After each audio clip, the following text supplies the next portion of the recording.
নমস্কার বন্ধুরা, আপনারা সবাই দেখছেন সরকারি সংবাদ ইউটিউব চ্যানেল।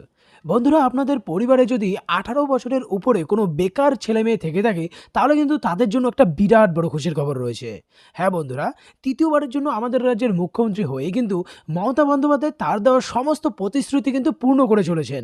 বন্ধুরা, আপনাদের মধ্যে হয়তো অনেকেরই মনে আছে যে ভোটের আগে কিন্তু মমতা বন্দ্যোপাধ্যায় বিভিন্ন মিটিং মিছিলে গিয়ে কিন্তু তিনি বলেছিলেন যে এবার ভোটে জিতলে 2 লক্ষ ছেলেমেয়েকে ফ্রিতে তিনি একটি করে মোটর বাইক দেবেন।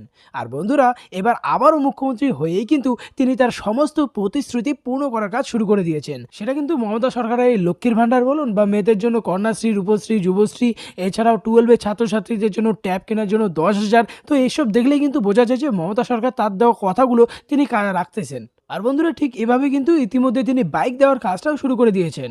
তো বন্ধুরা, আসুন এবার দেখে নেওয়া যাক যে কারা কারা এই বাইকটা পাবে, আর কি কি যোগ্যতা থাকতে হবে এবং কিভাবে বা আবেদন করতে হবে। আর এই সব কিছু কিন্তু আজকের এই ভিডিওটিতে আপনাদের একদম ডিটেলসে আমি জানিয়ে দেবো। তো অবশ্যই কিন্তু ভিডিওটাকে ধৈর্য সহকারে একদম শেষ পর্যন্ত দেখবে।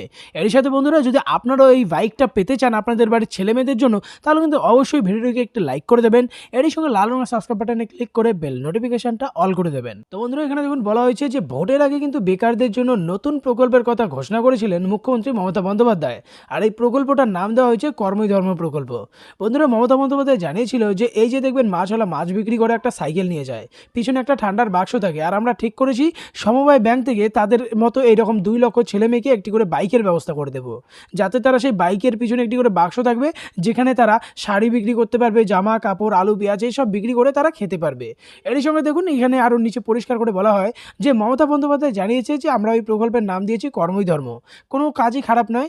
2 লক্ষ মানুষকে কাজের সুযোগ দেওয়া মানে 10 লাখ মানুষের অন্নসংস্থান করে দেওয়া। আর বন্ধুরা, গত বিধানসভা ভোটের আগে দেওয়া সমস্ত প্রতিশ্রুতি যে ধীরে ধীরে বাস্তবের প্রতিফলন করছে, সেটা কিন্তু আমরা অস্বীকার করতে পারি না। তার কারণ লক্ষ্মীর ভাণ্ডার প্রকল্প তার মধ্যে কিন্তু একটা অন্যতম পরিচয়। তাই বন্ধুরা, নিশ্চিতভাবে বলা যায় যে কর্মই ধর্ম প্রকল্প অর্থাৎ ফ্রি মোটর বাইক স্কিমটা কিন্তু খুব দ্রুত বাস্তব রূপে নেবে।